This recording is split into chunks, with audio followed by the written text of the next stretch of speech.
Hi there, John Bishop here. I'm here with my good friend, Dr. Nancy Flournoy and Virginia. We are going to be taking about 45 minutes, right, Nancy, to explain about the SP6 Complete phototherapy patch from LifeWave. So I'm going to let Nancy give a little introduction of herself first, and then we'll do her slide presentation. Okay, and I'll share my screen, start sharing my screen while I talk. I'm Nancy Flournoy, and I have spent my career doing clinical trial experimental design in statistics and statistical methods. And so I have a lot of scientific background, but I had not learned what had happened in the last 20, 30, 40 years in biochemistry and chemistry. And these patches came along and I've seen them work on people and they're so exciting that I have made a point to try and find out what I can find out about them. So can you tell me if you can see the presentation okay? Yes, can see it very clearly. Okay. I have to get a couple of things from Zoom that are right on top of what I see. Start. Okay, so we are here tonight to, we've been doing this series, talking about one patch each time, every 2 Fridays a month, first and third Friday. And tonight we're talking about a patch called SP6 Complete. And what you have here is a little copy of what they call a sleeve, which is what they put the patches into, which is what LifeWave puts the patches into. And this is a little patch down here. You can see it's just a little more than an inch in diameter. And it goes on just like a little bandage. So it's small, it's easy to use. This particular patch, what's written on the to the right of the sleeve are what the company says to promote the patch. And that is that it will complement a weight loss program. So, you know, it doesn't necessarily work all on its own, but it may help to reduce cravings and it may help to reduce appetite. So we're going to take a deep dive into what's going on. And first I will say that on the patch is a crystal. LifeWave makes puts crystals between 2 pieces of plastic. They're configured in such a way that when that they will use one's individual body heat to make them run, and when they run, they're going to emit light frequencies back into the body that are going to signal the body to produce specific metabolites. Now, some of the patches we have heard from the CEO, David Schmidt, the exact molecule that is being targeted in terms of the frequencies. For SP6, we don't have that specific information, and so we have to sort of speculate a little more generally as to what's going on, but we do have some hints from him. And I will just say that the patches are a passive wireless nanotechnology that relies on these non-toxic organic crystals.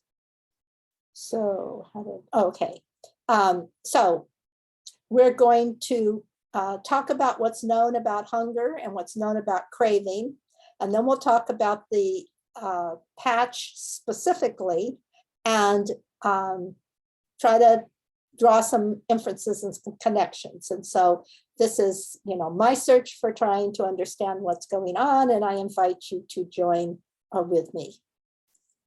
So this is the only patch that's named after a meridian, acupuncture meridian point. Some of the patches are named after the molecules that are being targeted. Some of them have, you know, other names, but This is the only patch that's actually named after a meridian point. So I thought I would start by discussing that meridian point, because one can get an idea as to what David was trying to accomplish when he designed this particular one. So SP6 is the spleen 6 point, and you can see in this picture that if you put your fingers right above your ankle bone and go up 4 fingers, you're right at the spot which is one of the spots that's recommended for placing this patch. So in traditional Chinese medicine,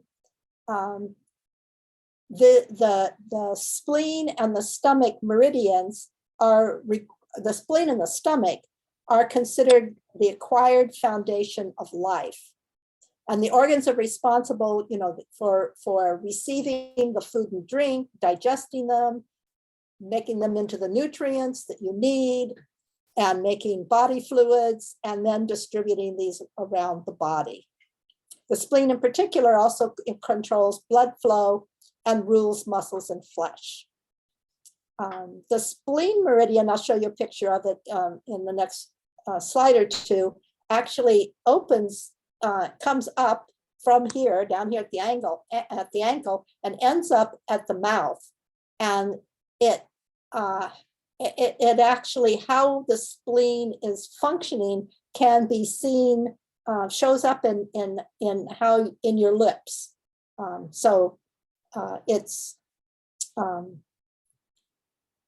It's pretty interesting.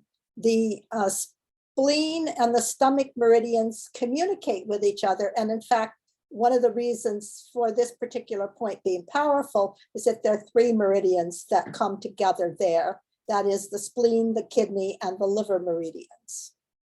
So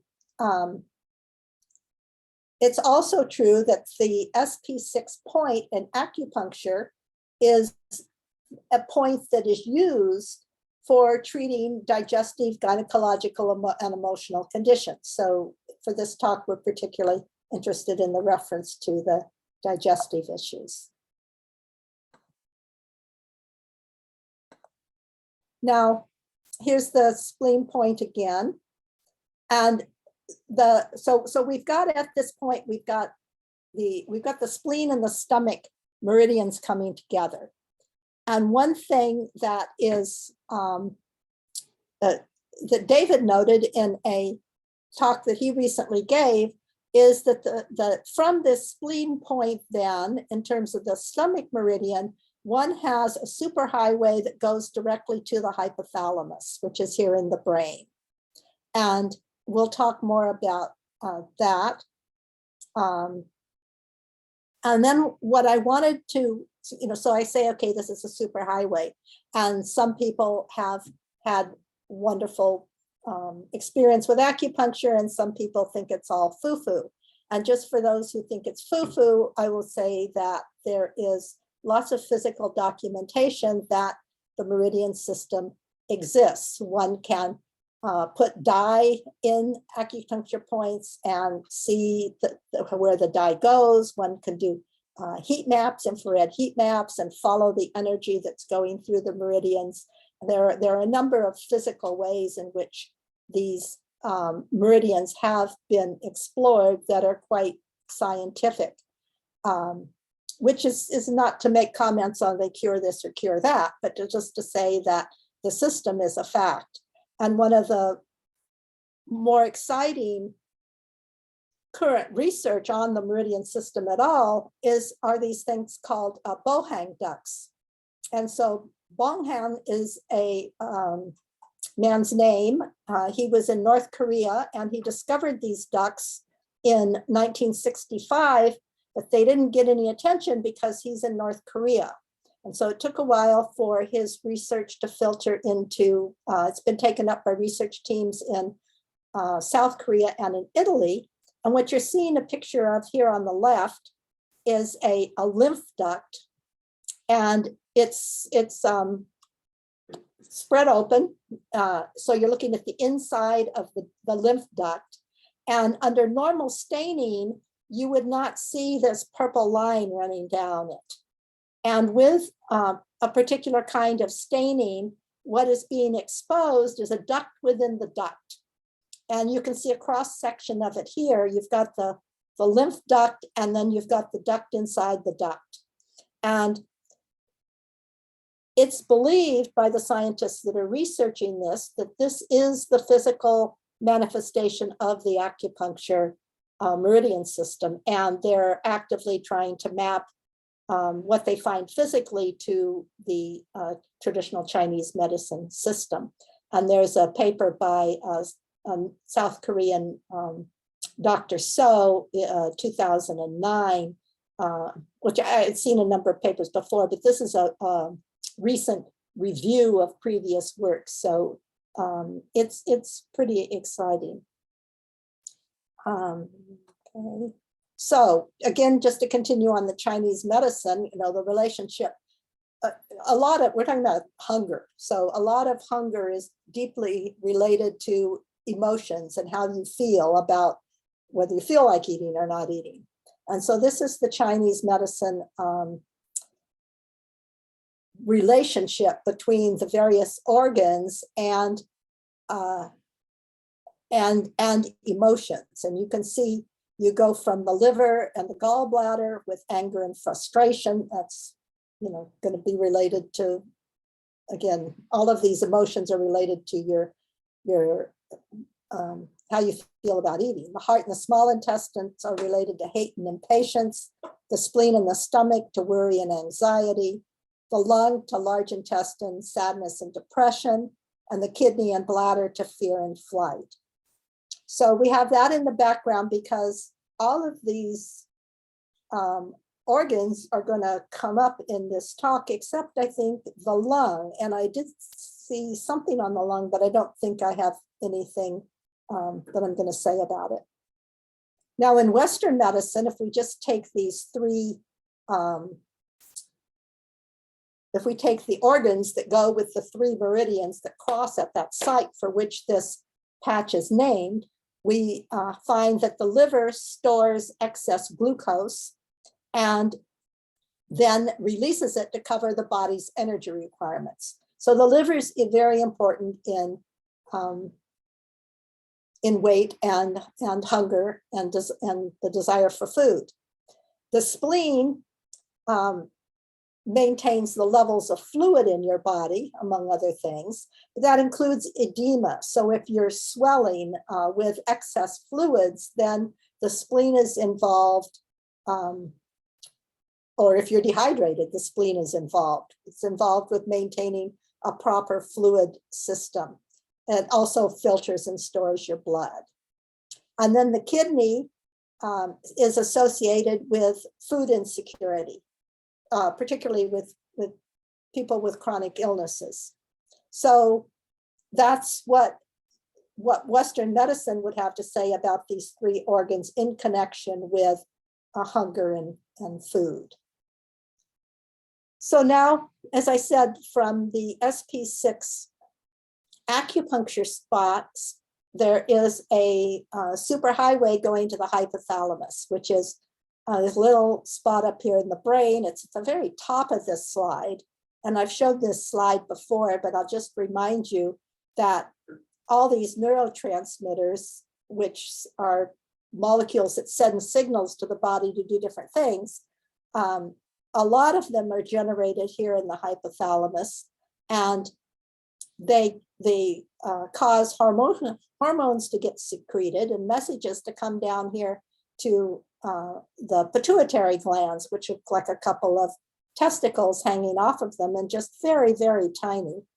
And then from there, the messengers, the neurotransmitters, go out to all of these organs all around the body, which then send out their own hormones to control what's going on. So we're talking about a very interrelated system.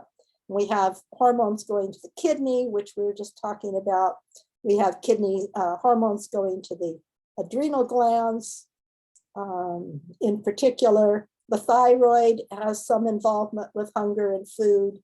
And so, so trying to target the operations in the hypothalamus can have a lot to do with what's going on with weight and food.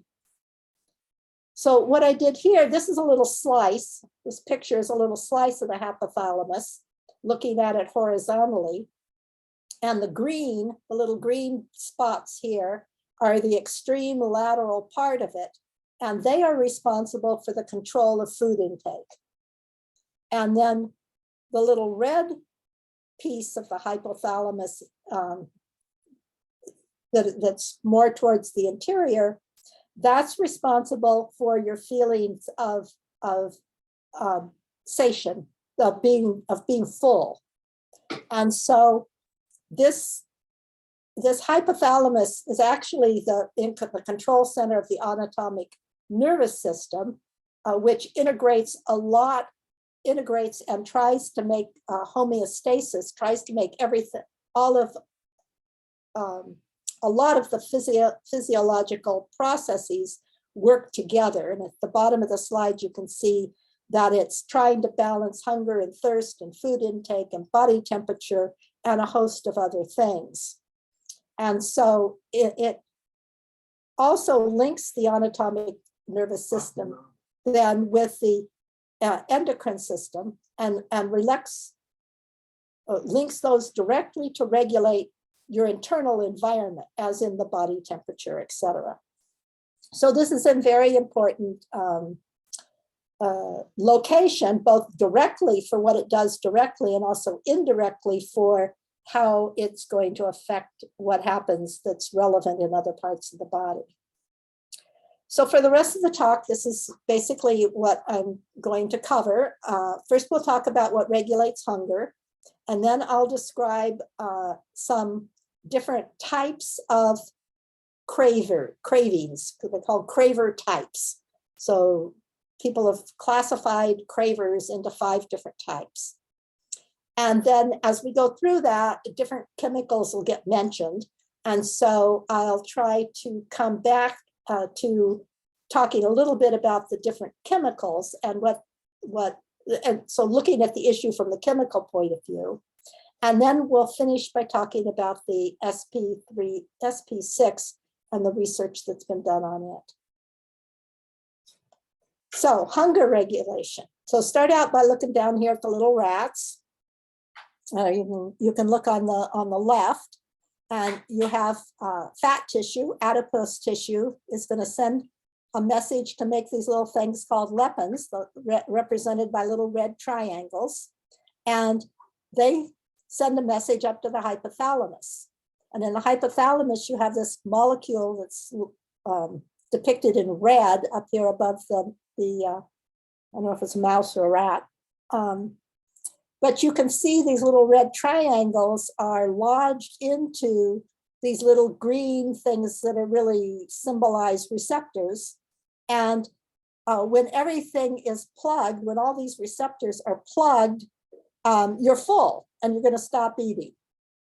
And on the right-hand side, we have I'll call him a mouse. We have the mouse who's eating a lot. He's got a lot of fat cells, and he's got a lot of the leptin here. But when it comes up to the thalamus, there's something that interferes with it. You see these little scissors, and the receptor sites get clipped off, so they're not available to take these receptors of the leptin. And so when the leptin can't attach to these molecules in the hypothalamus, then you just stay hungry and you keep eating. Okay, so as a description then, the leptin is a hormone, and it's going to decrease your food intake and increase your energy output.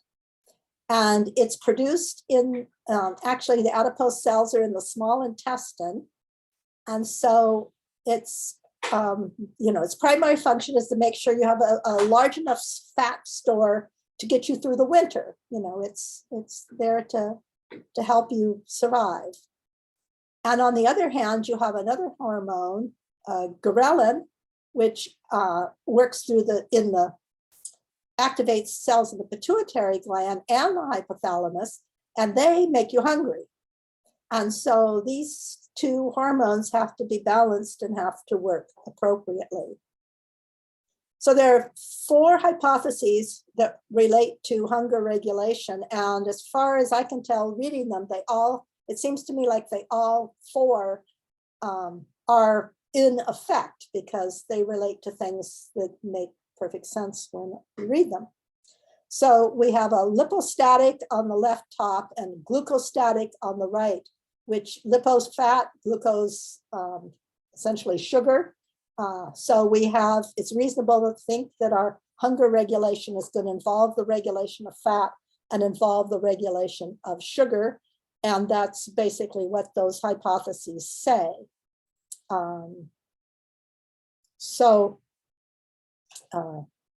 The other 2 hypotheses is there's a gut peptide. So what's that's saying that there's hormones in your GI tract and they will inhibit, or they're thought to inhibit, food intake. So that would mean that when there's a lot of food that's being processed through your gastrointestinal system, your body would recognize this and stop and say, okay, you've got enough, you're full, you can stop eating now.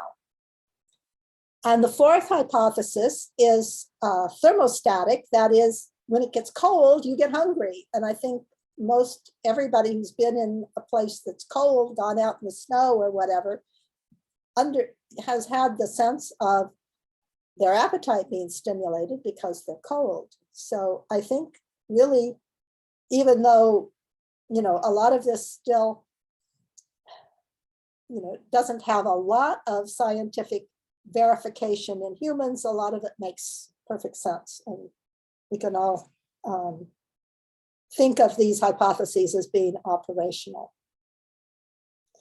So now, craving is an intense feeling of wanting. And cravers have been classified into 4 types, and they're sort of overlapping, and we'll see in terms of chemicals and things that there's a lot of overlap. So the 5 are the comfort cravers, the stressed cravers, the depressed cravers, the fatigued cravers, and the crashed cravers. And each type of craving is associated with a reduction in some sort of chemical. So for comfort, it's low endorphins, and we'll see these a little more as we go along. But for the comfort, it's low endorphins. The stressed, it's low GABA. For the depressed, it's low serotonin. For the fatigued, it's low catechoamines, and I'll tell you what that is. And then the one that's sort of different, it seems qualitatively different, is the crashed, which is your low blood sugar, which could be related to diabetes, but also could be related to your eating habits. Okay, so let's talk about the comfort cravers. I've tended to put the chemicals that come up in purple. As I said, we'll come back and take a point of view we'll take the chemical point of view. We'll look at the chemicals a little when we've gone through what each of the types of cravers are. So we won't focus too much on them. If you see a big word, just put it aside and we'll come back to it. So comfort cravers are the most common, and they kind of got hooked on endorphin surges, like sugar highs. And so they go for baked goods, chocolate, ice cream, cakes, pastry, etc. And they're looking for a relief from emotional pain, and they're looking for the pleasure that one would prefer they get from endorphins directly, as opposed to needing the food to simulate that. So the comfort food craving can be mellowed down by eating a lot of protein. Just every time you feel like you want sugar, eat a steak or something. This chemical, phenylalanine is it's an amino acid, and it will produce a strong sense of well-being without the assistance of the ice cream and candy. So if you can get that amino acid, enough of it, then it should take care of the comfort craving. The fatigued cravers, and here's another mouthful of a word, are low in catechoamines. So what are they? Well, the examples are dopamine, norepinephrine, and epinephrine. And epinephrine is also known as adrenaline. So these are chemicals, molecules that play a big role in the fight or flight complex. And so, you know, if you're fatigued, it may be because you've just been revved up to the fight or flight situation too much, too long. They're actually hormones, and they are made in the adrenal glands. So they're released into the body because when you're in physical and or emotional stress. So these cravers become dependent on like caffeinated beverages and pure sugar and drinks that have pure sugar in them. And they want the sugar at regular intervals. So they're not binge eaters. They want a regular intake of sugar, although dark chocolate will do well too. Then this is other chemical, tyrosine, which if they had enough of that, if a person had enough of that, it's going to fuel energizing and rewarding functions of the brain. And that's like dopamine. And then if that was doing its job in terms of fueling your energizing and rewarding functions, you would then produce good energy and focus. So that's kind of the answer one's looking for this kind of craving. There's the depressed or serious craver, and they're low in serotonin. So serotonin is the natural appetite controller in the brain, and it's a neurotransmitter, so it signals lots of other things to control your appetite. And it includes people who gorge on carbs as opposed to the strict sugar, and they're not doing it regularly. They're more the binge eaters. So particularly in the winter or late at night or in the afternoon, they want a lot of carbs. And it's particularly at this time of day and in this situation of the seasons that the body is at its lowest levels of serotonin naturally. And so they're making the food try to do the work of the serotonin. And depressed cravers also at the same time, they feel anxious, they're negative, they feel worried and irritable along with their food cravings. And they find some peace in eating food.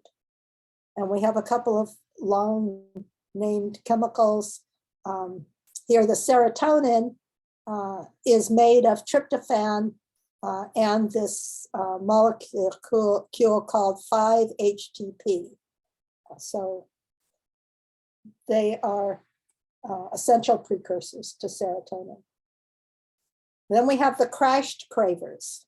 And this is the low blood sugar cravers who, you know, it may be insulin related, and I don't think I wrote, well, I do.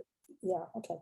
So it can be just because people skip meals and their blood sugar gets so low that they totally crash, and then they go to eat too much because they're going like a yo-yo.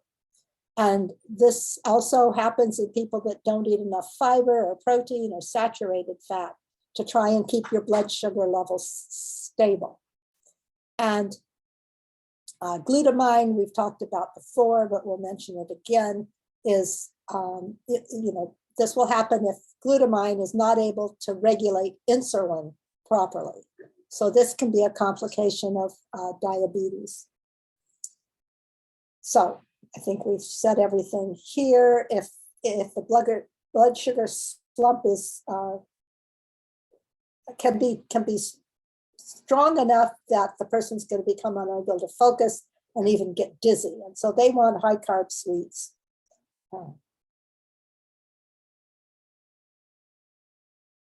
The stressed cravers are low in GABA, so we'll mention that again when we get to the chemicals.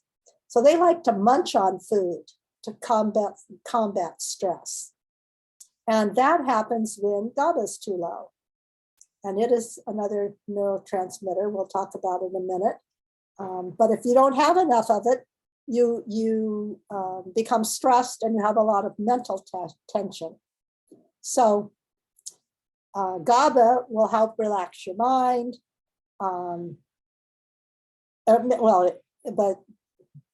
But low GABA makes it difficult to relax your mind. And also prayer, meditation, and sometimes sleep doesn't even help. So they seek refuge in the kitchen, and they want to, really rush to eat their meals, and they're going to munch on chips and nuts and junk food. GABA is the primary inhibitory neurotransmitter between nerve cells and the brain and the spinal cord. So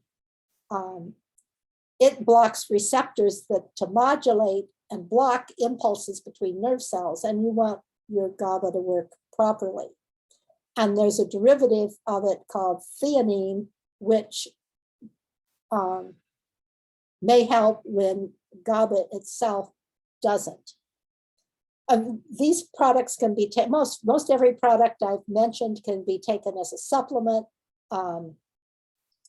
or some are normally available in our literature, in our diet, but for some reason or other, the whole process isn't working satisfactorily.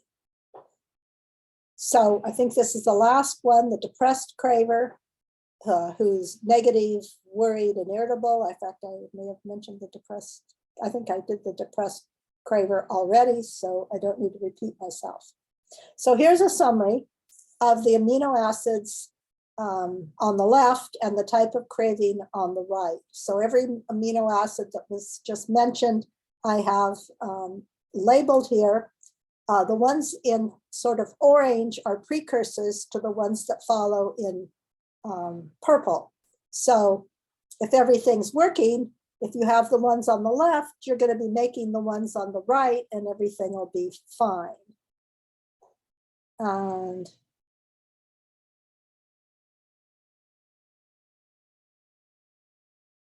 what I'd like to say is how closely they all related to each other. So again, we're thinking about where these are all made and how everything in our body works together. But structurally, we have this phenylalanine, and it is closely related to dopamine, our adrenaline, and our tyrosine. So just as a physical compound, they're very similar. And the phenylalanine can actually be converted into the tyrosine, and then it can be converted into these other neurotransmitters, the dopamine, the norepinephrine, and the adrenaline. So all of these are kind of, different branches off the same tree. Now, in the adrenal gland is where the catecholamine is actually going to stimulate the breakdown of glycogen and make it into sugar. So glycogen is the major way in which sugar, the form of which sugar is sort of stored in the body. And if you're going to actually use it, it needs to become glycogen or glucose. So that happens in right on top of the adrenal gland, which sits on top of your kidney, which you can see over here. So These chemicals are also regulated, involved in the regulation of energy expenditure and the breakdown of fat molecules. That is, you got to break them down if you're going to either dispose of them or use them for energy. In addition to that, they're involved in the production of dopamine, which is your happy reward chemical. So if they're doing their job, you're not going to be depressed. So that's one set of hormones that we've talked about. There's another set of amino acids that are also closely related to each other. And that's the glutamine, the glutamate, the GABA, glutamate's sort of what you need because everything else can be produced from it. But if there's some problem in the system, other things can be stimulated or, well, WebMD, which puts together a synthesis of a lot of research, will tell you that there's very sketchy data on how well the supplements work, which is one reason to try the patches. But there are a lot of supplements out there that one can try if one has these particular problems. So the glutamine produces the glutamate, and then there's this circle that can go around, and the glutamate can go back and produce the glutamine. So it's a real balancing act that needs to be maintained. And this is sort of on the same collection of items, but it shows you here in this nerve cell, this picture, you have the glutamine making the glutamate, and then it comes down here and produces the GABA cells, which get spun out into the area between the nerve cells, and the GABA will eventually come back into the brain and make this circle. In the meantime, they're causing a lot of other changes. So foods that have flavonoids in them actually function how well GABA works. And those foods include fruits and vegetables and teas and red wine. So this is all involved with the stress craving. So this chemical with the phenylalanine, now sometimes you'll see a D in front of the chemical, sometimes you'll see an L, sometimes I leave them off, although that could be important. The letter in front tells you how the chemical is bent and twisted. And that can be important because it tells you how something's going to attach to another molecule or not attach to another molecule. But sometimes I don't go into that level of detail. So this particular molecule, which we've said is important for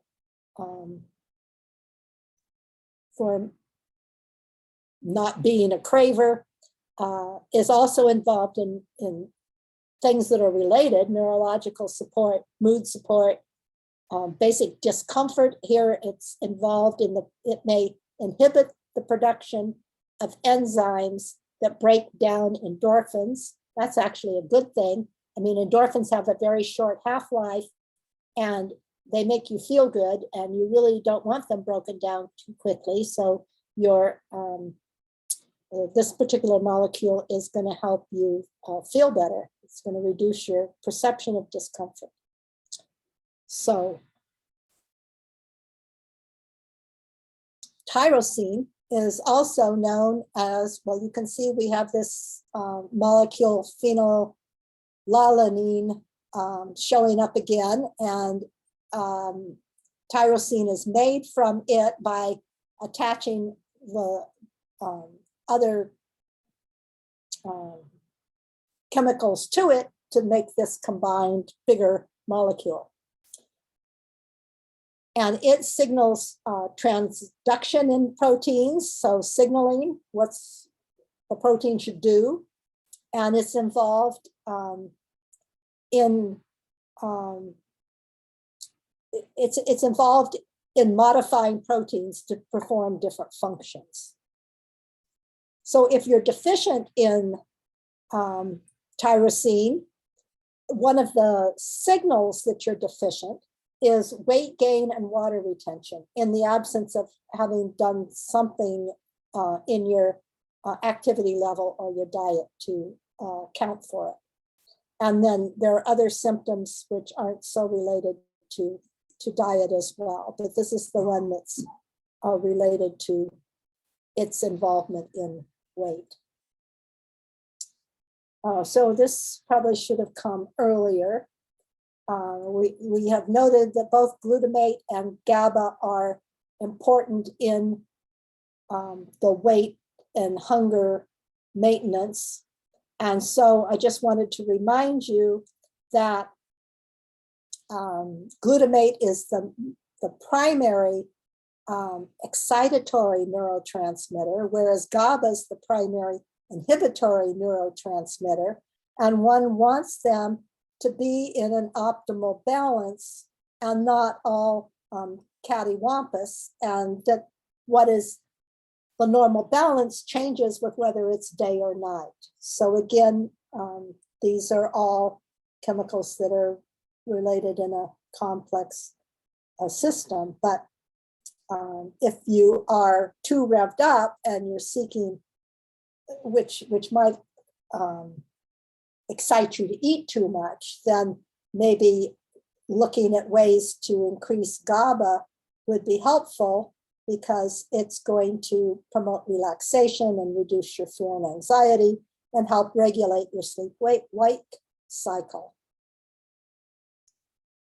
I think this may be the last one, theanine, which is also produced by glutamine. So glutamine has a big job to do. It can serve as a hypotensive agent and be involved with anti-stress. So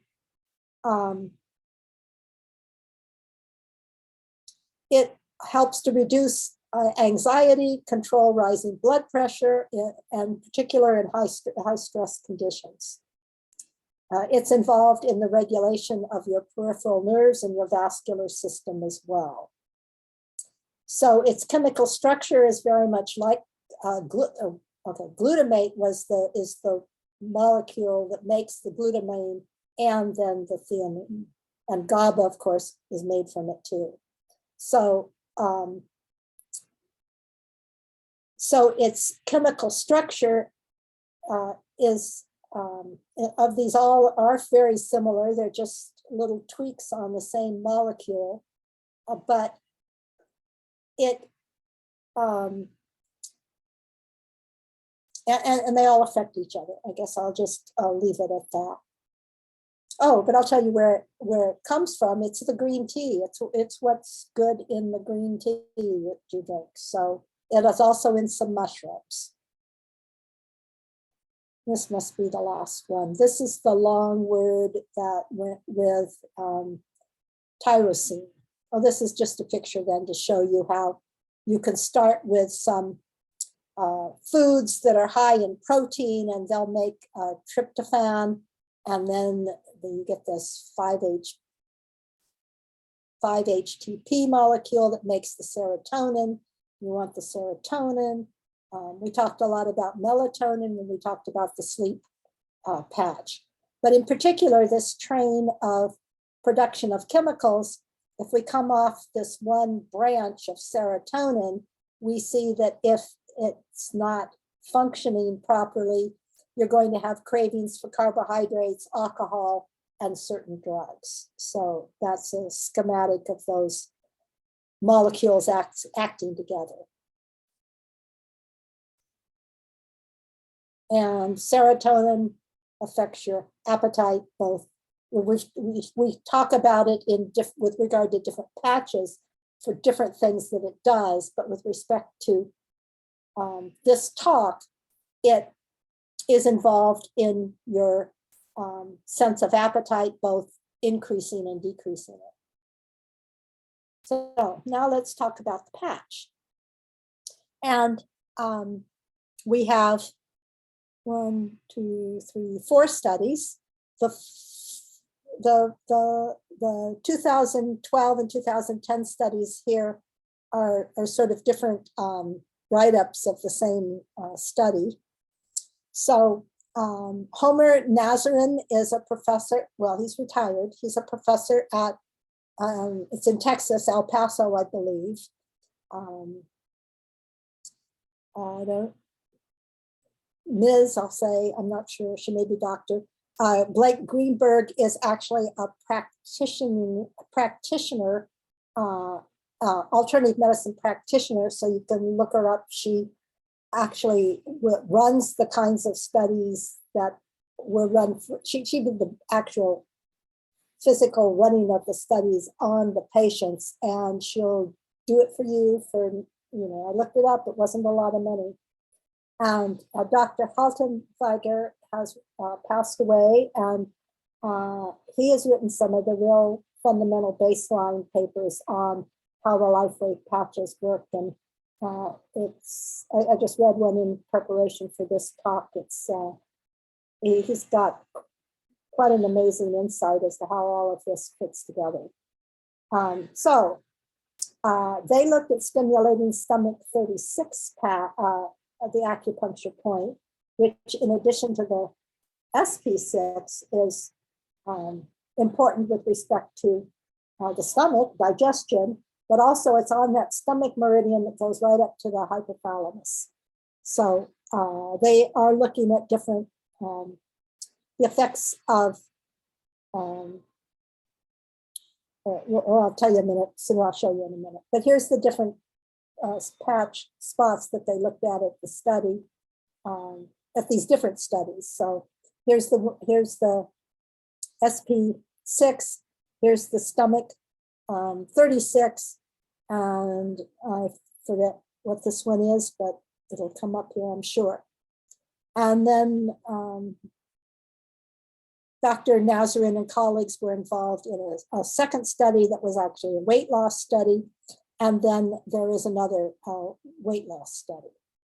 So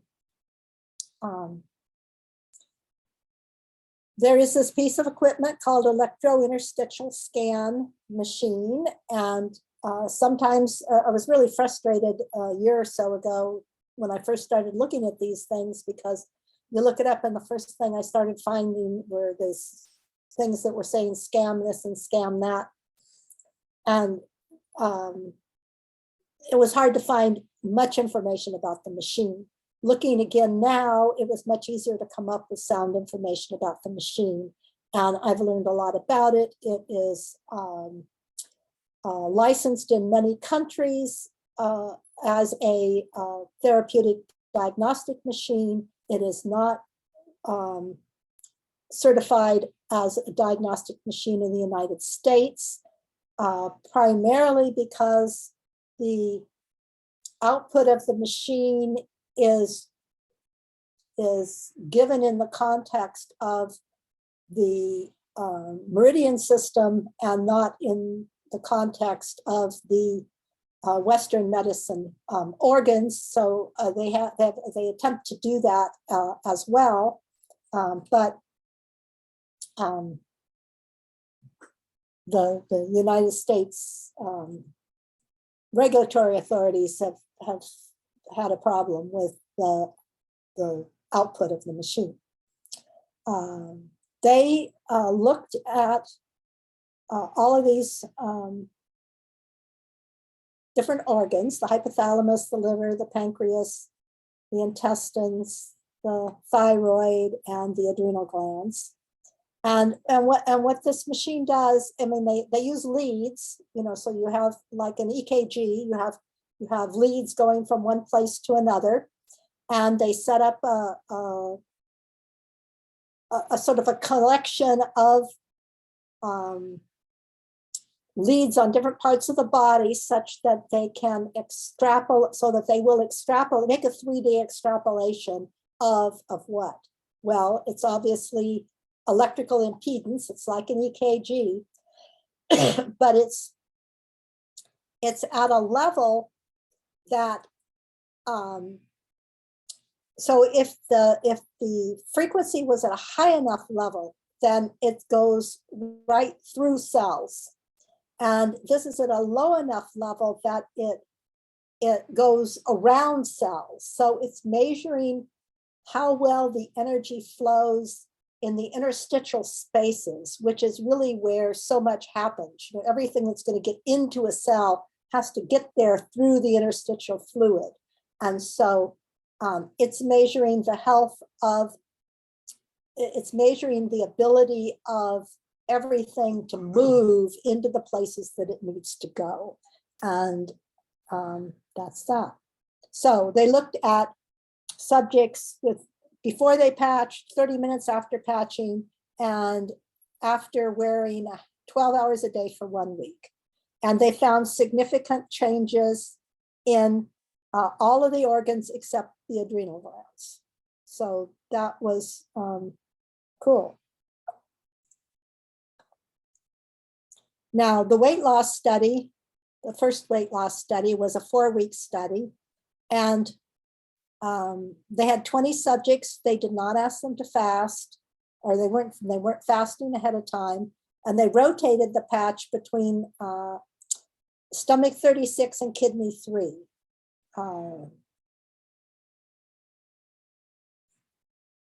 This must be kidney, that's kidney 1, it says. You have to look up where kidney 3 is. So the average decrease was 3 to 3.5 kilograms in weight and 3 to 6 centimeters in waist circumference. 4 of the subjects didn't have any change at all. So the rest of the subjects had a so many of the subjects had a bigger change. Anyway, what they called success occurred in 75% of the subjects. So they were happy with that. Oops, I guess that's the, oh, I must have skipped this. This is the other weight loss study. So here they also used this was actually on SP6. They did it for 4 weeks. They studied them for 4 weeks. They had 23 at one site who were fasting. They had 21 at a site that were not fasting, and they had 20 at a different site that were not fasting. And they said there was general agreement between the different sites. And on average, they lost 5 pounds of weight. Their waist size went down 1.5 inches. They had a 20% improvement in weight loss efficiency with 2-day fasting as compared to non-fasting. I'd have to look, I should have looked up what they actually meant by that. I think what they're talking about is intermittent fasting, because David is very big on intermittent fasting now. That is trying to compress the amount that you eat into like 8 hours or something. And I haven't really studied why that is thought to be so important, and how you don't end up having sugar crashes when you do that, but it is worth looking into. There was a 6.5% improvement in weight loss efficiency due to the initial 2, I just repeated. Oh, one's weight loss and one's waist loss.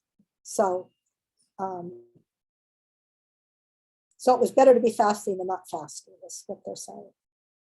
So that's the evidence that's out there. I will say that the patches aren't intended to cure any disease, and that if you have a serious problem, you should be talking to your physician. But I will also say that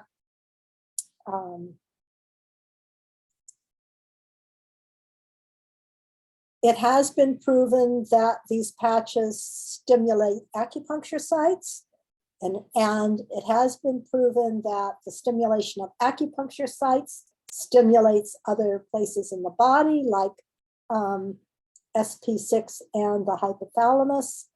And so it is quite intriguing to think about what might be going on here in terms of one being able to get benefits from this patch. And I would, in fact, my husband and I just started trying it. So we're trying it. We'll report in a month or so what effects we have. So with that, I will thank you all and hope I see you again in a couple weeks, same time, same place. You can find me at lightpatchscience.com, and I'd be delighted to see what anybody thinks about that website, because I kind of spent some time putting it together. If you haven't seen the film, What the Bleep Do You Know? I recommend it to you. It's a lot of fun, and it's by this wonderful scientist named Candace Pert, who's also passed away, who has this book called Molecules of Emotion, which is her, it's got some science in it, but it's also her personal life story. So I would recommend those to you. And with that, I'll turn this back to John and we can talk a little. Thank you, Nancy. Thank you very much. Very good. So have you tried the SP6? I did for a month, and that was over a year ago. So I became